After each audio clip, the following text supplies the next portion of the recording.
A woman in her 40s goes to a plastic surgeon for a facelift. The surgeon tells her about a new procedure called the knob. A small knob is placed on the back of a patient's head and can be turned to tighten up their skin to produce the effect of a new facelift. Of course, the woman wants the knob. Over the years, the woman tightens the knob, and the effects are wonderful. The woman remains young-looking and vibrant. After 15 years, the woman returns to the surgeon with two problems. All these years, everything has been working just fine, The woman tells the surgeon. I've had to turn the knob many times, and I've always loved the results. But now I've developed two annoying problems. First, I have these terrible bags under my eyes, and the knob won't get rid of them. The doctor looks at her closely and says, "Those aren't bags, ma'am. Those are your breasts." She replies, Well, I guess there's no point in asking about the goatee. An older, gray-haired man walked into a jewelry store with a beautiful young girl at his side. He told the jeweler he was looking for a special ring for his girlfriend. The jeweler looked through his stock, then he brought out a $500 ring and showed it to him. The old man said, "I don't think you understand. I want something very special." The jeweler went to his special stock and returned with another ring. "Here's a stunning ring at only $20,000, the jeweler said. The young lady's eyes sparkled and her whole body trembled with excitement. Seeing this, the old man said, "We'll take it." The jeweler asked if he would like to finance it, and the old man stated he would pay by check. The old man told him, "I know you need to make sure my check is good, so I'll write it now and you can call the bank on Monday to verify the funds. I'll pick the ring up Monday afternoon." Monday morning, a very angry jeweler phoned the old man. "There's no money in that account," the jeweler fumed. "I know," said the old man. "But can you imagine the weekend I had?" A couple in their 60s were walking along the beach, admiring the sunset. The wife sees a dirty lamp, and the husband stoops down to dust it off. Magically, a genie appears and thanks the couple for freeing him from his imprisonment. "As a reward," the genie says, "I'll grant you each one wish." The wife says, I want to sail around the world. Send me and my husband on a first-class luxury cruise. She is suddenly holding 2 tickets for a cruise on the finest luxury ship in the world. The genie then turns to the husband and asks, "And for you, sir, what will your wish be?" The husband looks at his wife, then leans in close to the genie and whispers, "I want a wife that is 30 years younger than me." He is suddenly 90 years old. There was a farmer who grew watermelons. He was doing pretty well, but he was disturbed by some local kids who would sneak into his watermelon patch at night and eat his watermelons. After some careful thought, he came up with a clever idea that he thought would scare the kids away for sure. He made up a sign and posted it in the field. The next night, the kids showed up and they saw the sign, which read, "Warning! One of the watermelons in this field has been injected with cyanide." The kids ran off, made up their own sign, and posted it next to the farmer's. When the farmer returned, he surveyed the field. He noticed that no watermelons were missing, but the sign next to his read, "Now there are 2."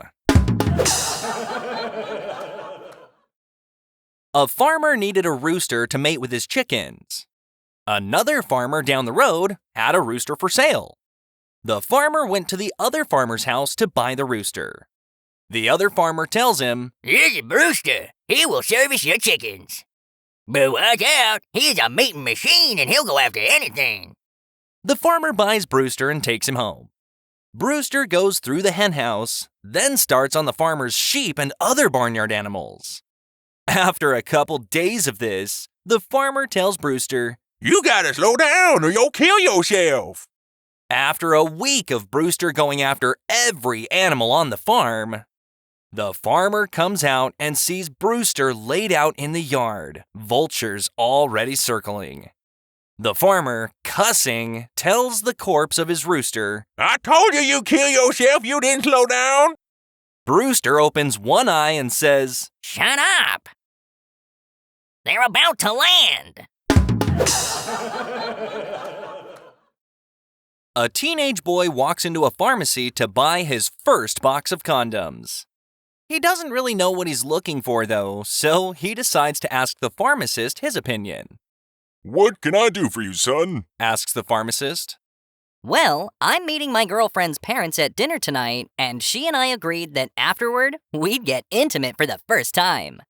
So, I'd like to buy some condoms, sir. Well, that's no problem. How many do you need? Says the pharmacist. They come in 3, 6, and 12 packs. Well, Replies the teen. I'm hoping that our first time is really awesome, so maybe I should get the 12-pack. Later that evening, the teen arrives at his girlfriend's house and takes his seat at the dinner table. When the time for grace comes up, the boy volunteers to pray. He prays for a long time before coming to the amen. His girlfriend leans over and says, You didn't tell me you were so religious. The teen replies, You didn't tell me your dad was a pharmacist. A priest goes to the barber for a haircut.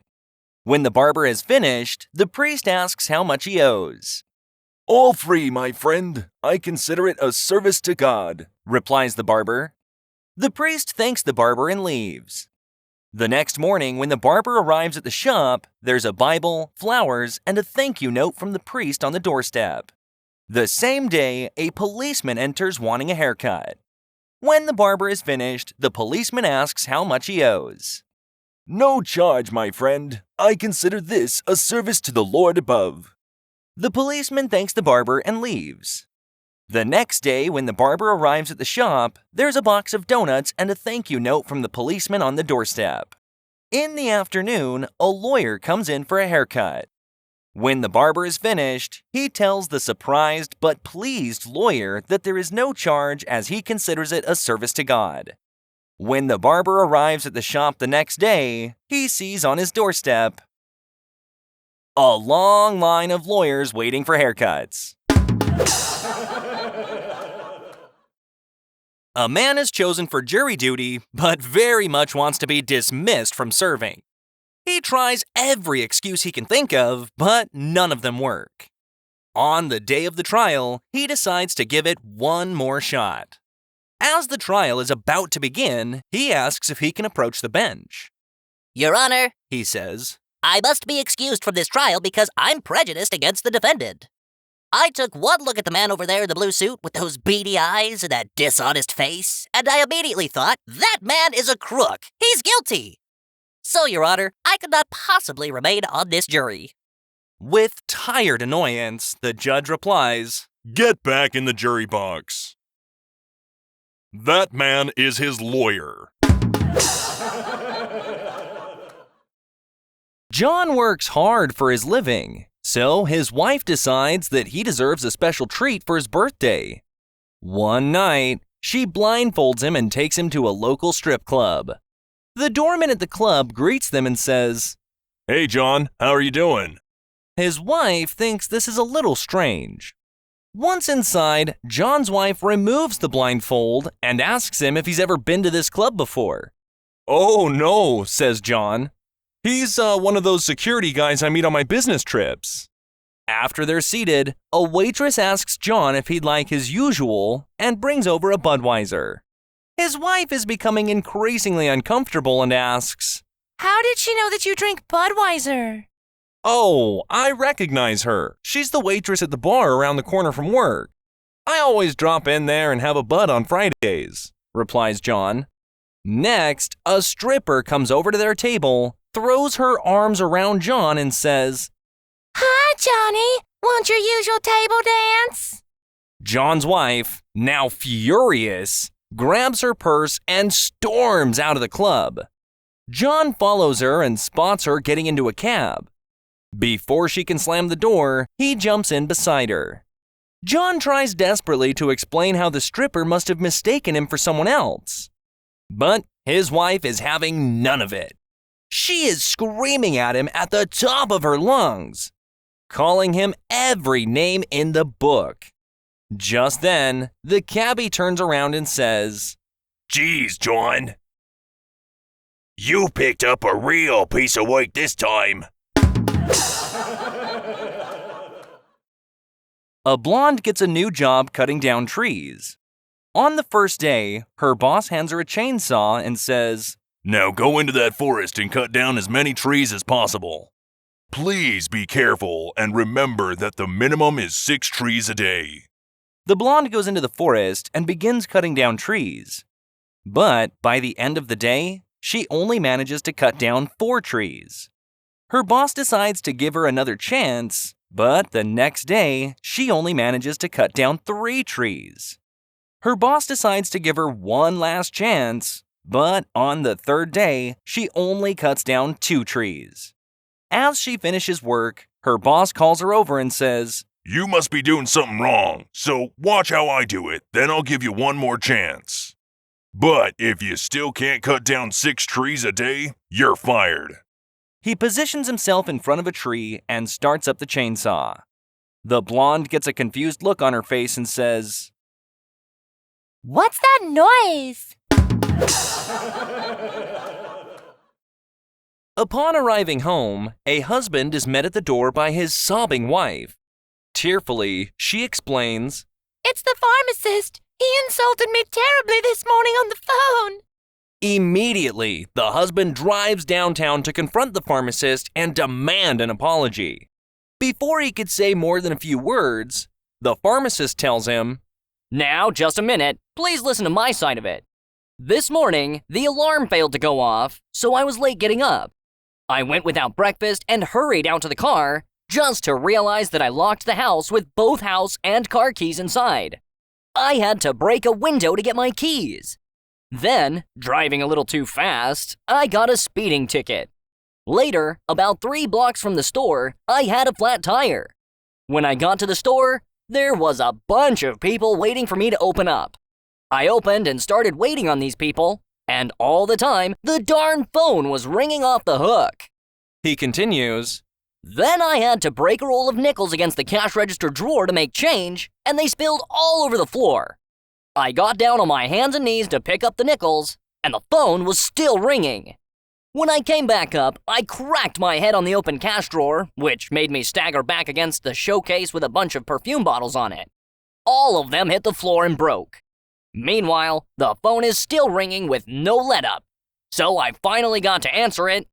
It was your wife. She wanted to know how to use a rectal thermometer.